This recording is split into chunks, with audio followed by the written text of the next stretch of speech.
Bismillahirrahmanirrahim. Assalamualaikum warahmatullahi wabarakatuh. Alhamdulillahirabbil alamin. Salatu wassalamu ala asyrafil anbiya'i wal mursalin wa ala alihi wa ashabihi ajma'in. Wala haula wala quwwata illa billahil aliyil azim. Allahumma la sahla illa ma ja'altahu sahla wa anta taj'alu hazana idza syi'ta sahla. Rabbi shrah li sadri wa yassir li amri wahlul 'uqdatam min lisani yafqahu qawli. Amma ba'du. Pada yang terhormat, ini Imam Besar Masjid Wilayah Persekutuan, pada yang dikasihi pada segenap asatizah, para alim ulama, para imam, para masyayikh, khusus kepada segenap hadirin wal hadirat hafizakumullah. InsyaAllah kita akan meneruskan pengajian kita, iaitu tentang kitab Siyarus Salikin karangan Syekh Abdul Samad Al-Imbani rahimahullah, yang mana kita sekarang berada pada muka surat, patah balik sikit lah senang, iaitu fasal menyatakan ada memberi zakat dan menaikkannya, iaitu muka surat 289.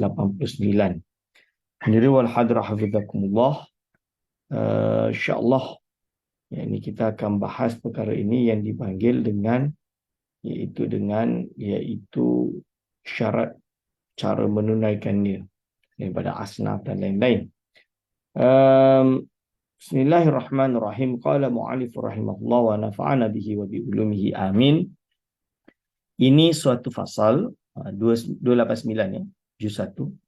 Ini suatu fasal pada menyatakan memberi zakat dan menunaikannya, dan menyatakan segala syaratnya yang zahir dan adabnya yang batin. Syarat-syarat zakat yang zahir itu 5 perkara. Pertama, niat, iaitu bahawa diniatkannya di dalam hatinya itu akan menaikkan zakat yang fardu, atau diniatkannya ini fardu zakat hartaku. Jadi dia kena ada niat menaikkan zakat yang fardu, atau diniatkannya ini fardu zakat hartaku, atau diniatkan iaitu ilmu fardu sedekah hartaku. Diniatkan inilah fardu sedekah hartaku. Jadi dia niat kerana nak tunjuk kalau memberi zakat, memberi harta kepada orang lain, dia boleh menjadi zakat yang wajib, boleh menjadi sedekah yang sunat. So bila dia adalah amal ibadat yang wajib, itu seperti zakat yang wajib, so dia kena ada fardiyah. Niatul fardiyah tu kena ada. Niat kefarduan itu kena ada. Sebab itulah inilah zakat inilah fardu sedekah hartaku. Dan jika ada hartanya itu ghaib, maka diniatkan inilah zakat hartaku yang ghaib jika ia sejahtera. Dan jika ia tiada, maka ku jadikan sedekah sunat. Di contoh dia ada harta tapi tak ada di tangan dia. Kan contoh dia, seorang ada harta, ada orang pinjam dia. Harta yang dipinjam tersebut wajib untuk dikeluarkan zakat sebenarnya. Ni. So bila wajib untuk dikeluarkan zakat, maka basically bila dia nak bayar zakat tersebut, dia niatkan ini adalah zakat hartaku yang ghaib. Iaitu apa? Diniatkan dia taklid lah kan. Iaitu jika ia sejahtera, kalau dia tak ada masalah. Jika dia ada masalah, mesti dia tidak memiliki hutang, tidak memiliki, atau dia dah gone atau macam mana, maka contoh dia tak dapat kembali lagi, which is waktu tu dia belum tahu, tapi dia bayar dulu, maka dia kata, dan jika tiada, jika harta tu dah tak ada, maka dijadikan sedekah sunat. Itu konsep dia macam tu. Nescaya memadai niatnya itu. Jadi niat dengan cara macam ni dah cukup lah, sah lah. Sebab kita ikhtiar dalam harta ni, kita ikhtiar, kita tak nak keluarkan zakat, kata keluarkan zakat, tapi tak sah, kita masih hutang dengan Allah. Macam inilah solat 5 waktu. Solat 5 waktu ni fardu, wajib, fardu. Kan? Kalau kita tak solat, kita kan masih hutang dengan Allah SWT. So ada benda yang tak langsai. Kita tak nak benda tu nanti akan menyebabkan kita terhirat masuk api neraka. Walaupun kita boleh kata Allah SWT kan Maha Pengampun, memang Allah SWT Maha Pengampun. Cuma apakah kita itu ikhlas benar-benar tauhid, iaitu mengisahkan Allah, menyerahkan segalanya untuk Allah. Tiada unsur syirik khafi sekalipun, syirik yang sama sekalipun seperti riak dan lainnya, sehingga menyebabkan Allah SWT mengampunkan kita dan masukkan syurga. Kita tak tahu. Mungkin ada secepis syirik khafi, iaitu riak, syirik yang samar seperti riak dalam hati kita. Alah, tak payahlah buat, Allah akan ampunkan aku. Contoh dia macam tu. Ini akan menyebabkan, kalau dia ada macam tu, menyebabkan siapa tahu Allah SWT tidak mengampuni dia dan justru dia dikenakan, diazab dan lain-lain di akhirat kelak. Wallahu a'lam. Jadi why you have to jeopardize yourself? Why kita nak menyebabkan kita boleh diazab oleh Allah SWT? Okay. Lalu dia sebut di sini. Okay.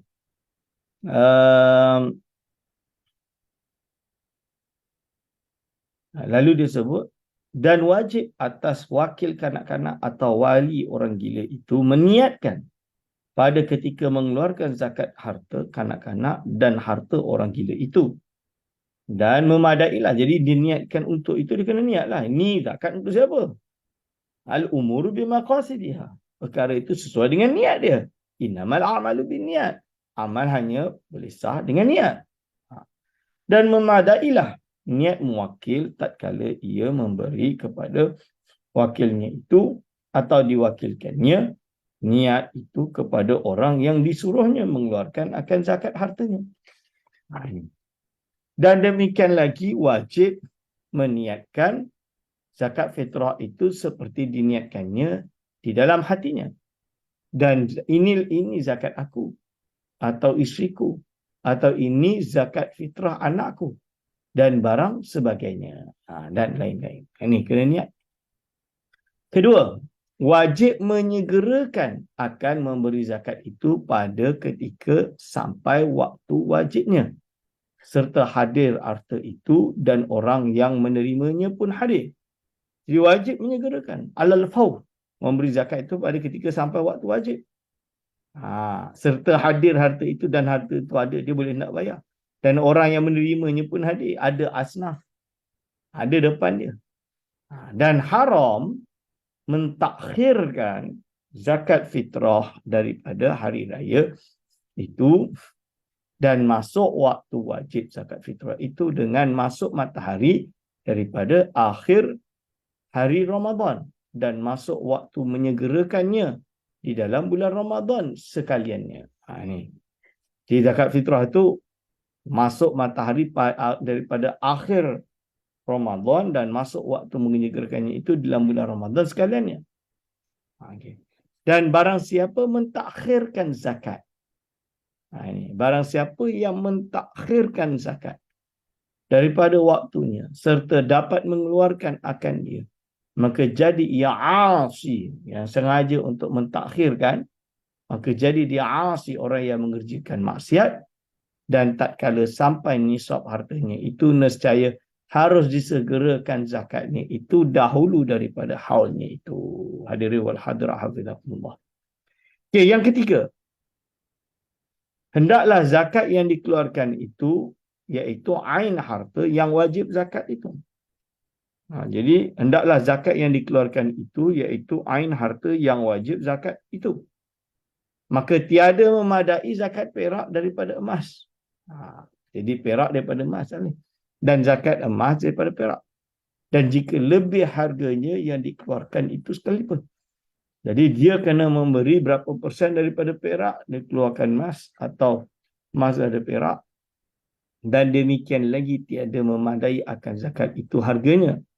Bersalahan berarti khilaf dengan mazhab Hanafi. Kerana mazhab Hanafi maka iaitu memadalah dikeluarkan zakat itu harganya. Memadalah dikeluarkan zakat itu harganya. Jadi ini yang diterangkan pada minggu lepas. Kenapa kita ambil pendapat dari mazhab Maliki keluarkan harganya? Sebab ulama-ulama Syafi'i pun tahu bahawa dalam keadaan-keadaan tertentu agak susah untuk kita bertaklid dengan mazhab Syafi'i.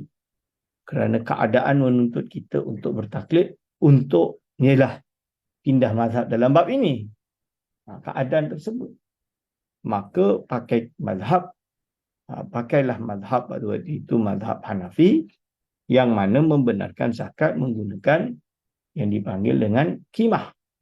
Qimah ni adalah harga dia. Ini hadirin wal hadirat hafizakumullah. Jadi boleh berujuk dalam kitab Bughatul Mustarsyidin, Ithmadul Ainain dan lain-lain. Keempat, bahawa jangan dipindahkan zakat itu kepada negeri yang lain. Jadi jangan dipindahkan zakat itu kepada negeri yang lain, kerana segala fakir yang di negeri zakat itu sangat berhajat kepada zakat yang di dalam negeri itu. Jadi kita duduk Kuala Lumpur, jangan bayar kat luar Kuala Lumpur. Bayar dekat Kuala Lumpur lah. Sebab itu tanah dia. Berbeza dengan orang yang ada di Selangor, bayar kat Selangor lah. Jangan pergi bayar nak negeri lain pula. Ni. Kalau bayar kepada orang yang miskin atau fakir, dia asnaf. Itu tak ada masalah lagi. Sebab kalau dia betul-betul asnaf, diterimalah. Kan? Kita bayar zakat kat dia. Tapi kalau dia itu berada di luar negara, kalau dia itu berada di luar daripada daerah tersebut sebagai amil bagi negeri lain, kita bayar dekat dia, itu nama dia salah alamat.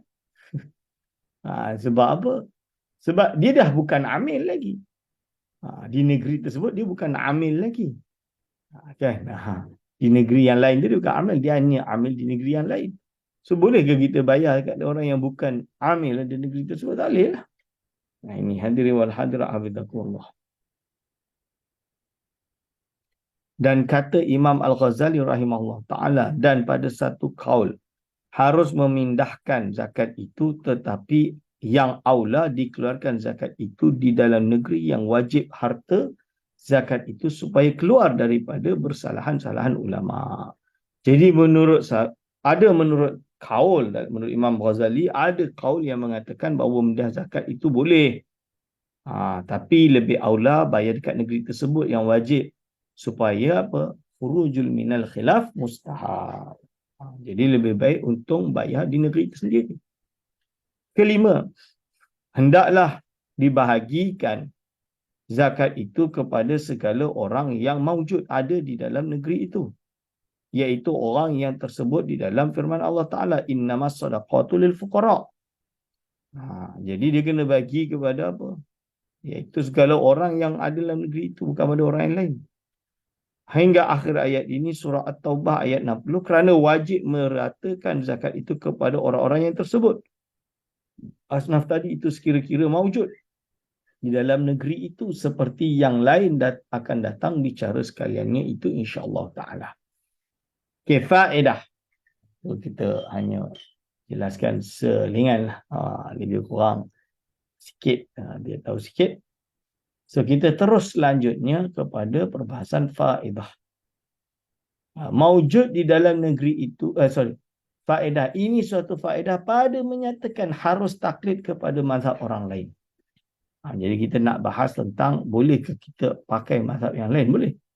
Kata Imam Muhammad bin Ali At-Tabari, Imam Maqam Ibrahim di negeri Mekah, ia naqal daripada tafsir yang bernama Husnul Raqim di Tafsiril Quranil Azim, daripada bapanya Imam Ali At-Tabari.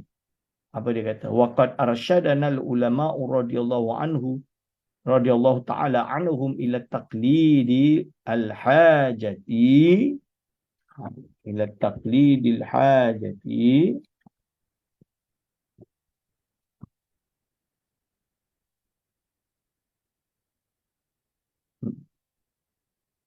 ada yang hilang di sini.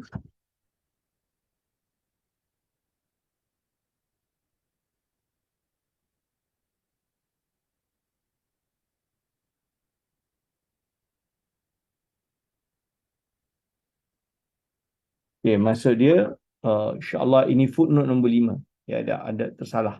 Ila taqlidil hajati, mungkin maksud dia macam ni, ila taqlidi madhhabin akhar atau qaulin da'ifin fil madhhab indal hajah.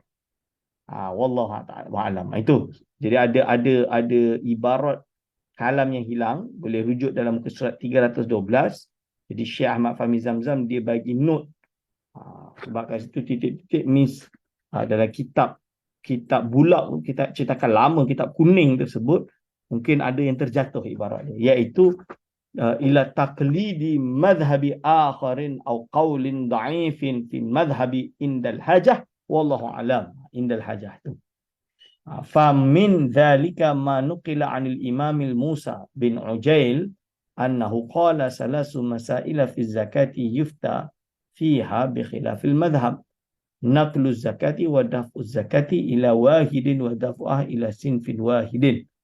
Artinya, dan sesungguhnya telah menunjukkan akan kami oleh beberapa ulama radhiyallahu anhum kepada taklid, iaitu boleh bertaklid akan mazhab orang lain dan harus taklid akan kaul yang dhaif di dalam mazhab kita pada ketika berhajat akan taklid itu. Contoh dia, kita sekarang dalam mazhab Syafi'i dalam bab membayar zakat, nak bayar, ambil guna konsep mazhab Hanafi kerana dalam keadaan taklid, iaitu mudah dalam keadaan hajat. Kita ambil kaul tersebut, boleh tak? Boleh. Jangan pula kata, ini apa ni? Kata nak bermazhab tapi pindah juga. Bukan macam itu, bukan masalah pindah. Ini kerana kita ada hajat. Ada kaedah dia. Lalu disebut di sini, ketika berhajat akan taklid itu. Qaul dhaif dalam mazhab kita pada ketika berhajat akan taklid itu. Maka setengah daripadanya yang dinakalkan daripada Imam Musa bin Ujail yang masyhur dengan As-Sayyidul Faqih di dalam negeri Baitul Faqih, bahawa ia berkata, 3 masalah di dalam bicara zakat itu difatwakan oleh beberapa ulama di dalamnya itu dengan menyalahi akan mazhab Syafi'i rahimahullah ta'ala. Jadi ulama dalam mazhab Syafi'i sendiri kadang-kadang berkhilaf. Kan? Pertama, harus memindahkan akal zakat daripada satu negeri ke negeri yang lain. Jadi ini yang diperselisihkan. Tapi bukan dengan konteks amil tadi. Kedua, harus memberikan zakat orang yang satu kepada orang yang satu. Ketiga, harus memberikan zakat kepada bahagian yang satu, seperti kepada orang yang fakir itu jua, atau kepada orang yang miskin jua, tiada kepada lainnya. Jadi contoh dia fokus kepada asnaf yang satu atau dua, tidak meratakan semua asnaf. Misalnya. Dan adalah yang mengharuskan akan taklid itu beberapa ulama Syafi'i yang besar-besar. Sama ada taklid pada bicara zakat atau lainnya kerana sabda Nabi SAW, ikhtilafu ummati rahmatun. Ini hadis riwayat Imam Baihaqi dan Tabrani sebagai hadis yang dhaif. Ikhtilafu ummati rahmatun. Yang bermaksud artinya bersalah-salahan umatku itu dapat rahmat bagi orang yang berkehendak taklid akan mereka itu. Dan kata Syekh Muhammad Sa'id Baqushair rahimahullahu ta'ala, wala yajuzu taqlidu Abi Hanifah fi ata'i fitratihi liwahidin illa in kana 'inda al-mukharrijin nisabun li'annahu la yujibuha 'ala man lam yakun indahu nisabun li'annahu taqlidun batilun bitalfiq. Walisyafi'i an yuqallida malikan fi i'ta'il fitrati li syakhsin wahidin li'anna malikan la yashtaritu li wujubil fitrati an yamlikal mukharriji yani nisaban. Artinya tiada harus bagi seorang yang bermazhab Syafi'i taklid akan mazhab Imam Hanafi. Jadi tak boleh di dalam memberi akan fitrah itu bagi orang yang satu. Jadi hanya bagi satu, melainkan jikalau ada pada orang yang mengeluarkan fitrah itu harta yang sampai satu nisab, kerana bahawasanya pada mazhab Hanafi itu tiada wajib zakat fitrah itu atas orang yang tiada ada padanya itu harta yang sampai satu nisab, kerana bahawasanya taklid itu batal sebab talfiq. Dan harus bagi orang yang bermazhab Syafi'i itu bahawa taklid ia akan Imam Maliki di dalam memberikan fitrahnya bagi satu orang, kerana mazhab Maliki itu tiada mensyaratkan bagi zakat, wajib zakat fitrah itu bahawa memiliki orang yang mengeluarkan fitrah itu akan satu nisab. Ini dia, hadirin wal hadirat hafizakumullah. Okey, adab-adab batin di dalam zakat. Sekarang membahas adab batin di dalam zakat. So, apakah ada adab batin di dalam zakat? Adapun adab yang batin di dalam zakat itu, maka iaitu seyogyanya hendaklah bagi orang yang berkehendak menjalani jalan akhirat itu bahawa mengetahui ia di dalam memberi zakat itu akan segala adab yang batin. Iaitu ada 8. Dia kena tahu adab, segala adab yang disebut yang batin. Ada 8. Adab yang pertama, memahami akan makna sebab diwajibkan zakat. Memberi zakat itu rukun bagi Islam, iaitu 3 makna. Jadi dia kena tahu rahsia, kenapa secara batin, tujuan untuk memberi zakat tersebut. Ini yang kita panggil macam falsafah syariat, atau dipanggil dengan maqasid syariah. Dia kena tahu kenapa, what is the real essence. Tujuan, sehingga apabila terjadi khilaf, kita dapat pilih pendapat yang paling selamat. Dia orang macam itulah.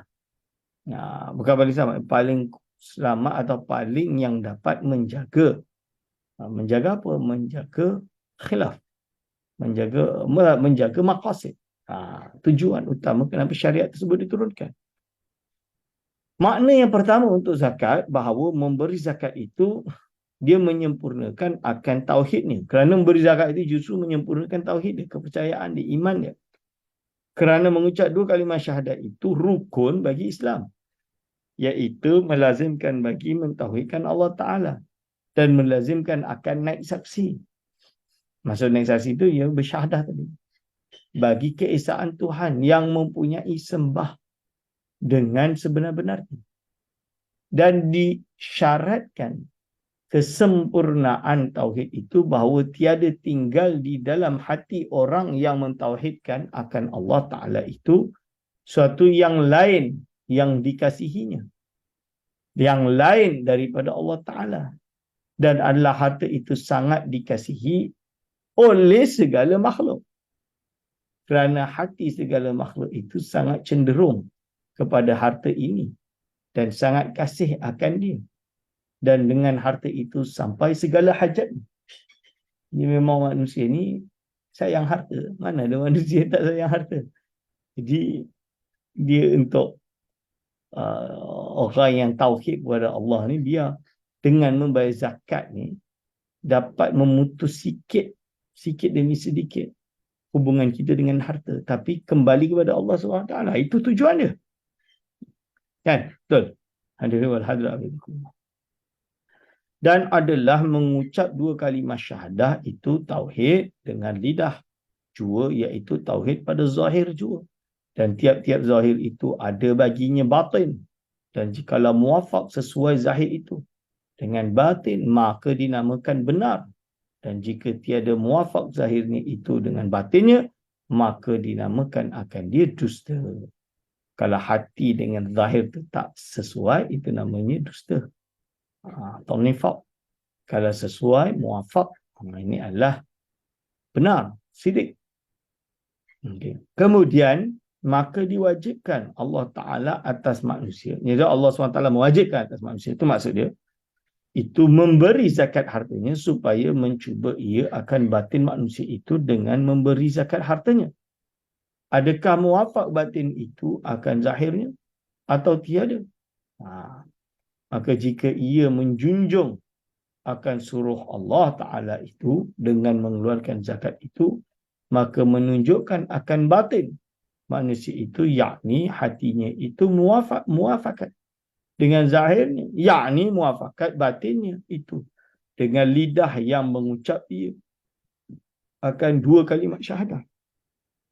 Kerana memberi zakat itu, iaitu seolah-olah mengeluarkan akan yang dikasihinya, iaitu hartanya itu dari dalam hatinya, dan dengan dia hasil tauhid di dalam batin, yakni di dalam hati, dan dengan dia muwafaqah tauhid zahir dan tauhid batin, dan dengan dia sempurna tauhid.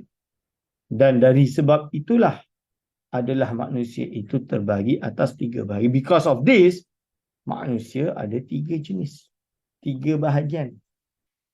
Dia boleh dibagi kepada 3 bahagian. Bahagi pertama, mereka yang benar di dalam tauhid mereka itu dan menyempurnakan mereka itu barang yang dijanjikan akan mereka itu dan mentasarufkan mereka itu, yakni membelanjakan mereka itu akan segala harta mereka itu, maka tiada menaruh mereka itu 1 dinar dan tiada menaruh 1 dirham. Dan dari kerana ini adalah Sayyidina Abu Bakar As-Siddiq radhiyallahu anhu memberikan ia akan segala hartanya kepada Rasulullah SAW. Sebab itu Sayyidina Abu Bakar memberikan segala iaitu hartanya kepada Rasulullah SAW. Maka sabda Nabi SAW akan dia. Sabda Nabi SAW kepada Sayyidina Abu Bakar, apakah apa yang engkau tinggalkan bagi ahlimu? Maka jawabnya, hamba tinggalkan baginya Allah Ta'ala dan Rasulnya. Sayyidina Abu Bakar As-Siddiq itu memang iman dia, Masya Allah. Sebab itu Sayyidina Umar bin Khattab dalam riwayat dia ketika kewafatan baginda sallallahu alaihi wasallam, Sayyidina Umar kata, kalau ditimbang iman Sayyidina Abi Bakar dengan seluruh umat, nescaya ini berat lagi Sayyidina Abu Bakar, lebih dia boleh seimbang. Maksud dia iman kita semua ni, umat-umat ni semua baru sama dengan iman Sayyidina Umar. Sayyidina Abu Bakar. Ni kata-kata Sayyidina Umar bin Khattab menunjukkan bagaimana keteguhan Sayyidina Abu Bakar dalam beriman kepada Allah dan Rasul. Sebab itu Sayyidina Abu Bakar apabila dia memberikan persiapan untuk jihad tu, dia nafkahkan semua harta dia macam ni, semua. Sebab dia memang dah tenggelam kepada Allah SWT dan Rasul. Ini kita kat Malaysia ni, kita lah hari ni dah baru bayar zakat, kadang-kadang tak sampai 2.5% of our own property pun dah bangga-bangga, saya lah pembayar zakat paling mahal dan lain-lain. Ya ke betul? Sebab apa? Banyak lagi yang bayar juga. Hadirin wal hadirat hafizakumullah. We have to be hati-hati. Hadirin wal hadirat hafizakumullah. Nak dibandingkan kita dengan ulama dulu, jauh sangat. Sangat-sangat jauh. Ni kita kena, insyaAllah, kita kena cuba, iaitu memastikan sentiasa ikhlas dalam beribadah kepada Allah Subhanahu Wa Taala. Okey, lalu disebut, maka dan inilah martabat yang terlebih tinggi. Martabat yang terlebih tinggi iaitulah martabat siddiqin dan muqarrabin. Jadi bahasa Imam Ghazali, orang yang tertinggi martabat itu dipanggil martabat siddiqin. Kalau kita buka kitab-kitab itu mesti sebut peringkat-peringkat orang, iman dan lain-lain. Kitab, hatta kitab pun ada peringkat-peringkatnya. Okey, dan mengiringi akan martabat ini oleh martabat yang lagi akan datang, dan mengiringi akan martabat yang kedua itu, iaitu martabat yang lagi akan datang pula. Dan datang Sayyidina Umar radhiyallahu anhu kepada Rasulullah sallallahu alaihi wasallam membawa separuh hartanya. Maka sabda Nabi SAW, apa yang engkau tinggalkan bagi ahli ini? Maka jawabnya, separuh harta yang hamba tinggalkan bagi ahli hamba. Maka sabda Nabi SAW, baina kuma mislu ma baina kalimatai kuma. Iaitu artinya antara derajat kedua kamu seperti barang antara kedua perkataan kamu itu. Okey, bahagi kedua, mereka yang kurang dari derajat yang pertama itu. Jadi tadi siddiqin, Sayyidina Abu Bakar, yang derajat siddiqin yang tertinggi. Bawah dia, mereka yang kurang dari derajat yang pertama itu, iaitu menaruh mereka itu akan harta yang lebih daripada mengeluarkan sekadar hajat mereka untuk masa akan datang. Maka membelanjakan oleh mereka itu akan harta mereka yang lebih daripada hajat mereka itu kepada berbuat kebajikan akan manusia. Maka inilah martabat orang yang abrar dan orang yang solihin. Lebih. Jadi apa yang lebih ni dizakatkan. Kan? So yang ketiga, bagi ketiga, mereka yang menyampaikan atas memberi zakat jua tiada melebihi atasnya dan tiada mengurangi daripadanya. Ini sekurang-kurang martabat mereka. Martabat yang paling level paling rendah lah. Apa yang wajib saja dibagi. Sekurang-kurang martabat mereka. Iaitu yang daripada awam muslimin. Dan telah menyampaikan oleh segala orang yang awam atas memberi zakat jua kerana kikir mereka itu dengan harta mereka itu dan cenderung hati mereka itu kepadanya dan kasih mereka itu kepadanya dan tiada kasih hati mereka itu bagi akhirat. Hadirin wal hadirat azzakumullah. Hadirin wal hadirat. So lalu jadi itu bagi yang ketiga. Okey, sekarang makna yang kedua daripada zakat ini. Maksud athani. Ni yang kedua. So makna yang kedua bahawa mengeluarkan zakat itu menyucikan hati daripada sifat bakhil. Jadi bila dia mengeluarkan zakat itu adalah untuk menyucikan hati daripada sifat bakhil, iaitu kikir. Kikir tu bakhil, kedekut. Bahasa Melayu dia lain tu iaitu kedekut. Kerana bakhil itu daripada sifat yang kecelaan. Jadi termasuk sifat mazmumah. Lagi membinasakan afatul qalbi, iaitu penyakit boleh binasakan hati. Seperti sabda Nabi SAW, thalathun muhlikatun, ada 3 perkara yang menghancurkan. Syuhun muta'un wa hawan muttaba'un wa i'jabul mar'i binafsih. Itu hadis rawahu Baihaqi dan Tabrani da'if. Ini hadis da'if tapi riwayat Imam Baihaqi dan Imam Tabrani. Ingat, kalau dhaif belum tentu ditolak. Contoh dia banyak perbahasan puasa Rajab, kita dah terangkan bahawa ia dalil dia hadis yang dhaif, tapi bukan berarti kita tolak. Artinya 3 perkara yang sangat membinasakan. Pertama, kikir yang diikuti. Jadi bakhil yang diikuti. Kedua, mengikut akan segala yang disukai oleh hawa nafsunya. Ikut je apa hawa nafsu dia kata. Ketiga, ta'ajub, bangga seseorang dengan diri. Bangga diri. Dia hebat. Aku yang paling hebat. Aku yang paling ni. Paling-paling. Dan hanya sahaja hilang sifat kikir itu dengan dibinasakan. Akan membelanjakan harta kerana kasih akan harta itu tiada hilang daripada hati, melainkan dengan digagahi pada membelanjakan akan dia itu. Sebab itu maka diwajibkan mengeluarkan zakat pada tiap-tiap tahun supaya suci hatinya itu daripada bakhil, yakni daripada kikir. Jadi bila dia bayar zakat tiap-tiap tahun, hilang dari dia, iaitu suci hatinya daripada bakhil, yakni daripada kikir, kedekut. Itu akan suci. Okey. Makna yang ketiga, teman-teman, bahawa mengeluarkan akan zakat itu syukur bagi nikmat hartanya. Manakala ibadat badan itu seperti sembahyang, maka iaitu syukur bagi nikmat badan, dan memberi zakat itu syukur bagi nikmat harta. Seperti firman Allah Ta'ala, la in syakartum la azidannakum. La in syakartum la azidannakum. Artinya, jikalau kamu syukur, nescaya aku tambahi akan kamu. So kalau orang bersyukur, dia tambah. Dan difaham daripada ayat ini bahawasanya seorang yang mengeluarkan zakat itu ditambahi akan hartanya, tiada dikurangkan akan hartanya. Jadi jangan risau bila kita bagi zakat semua ni, harta kita semakin bertambah, bukan semakin kurang.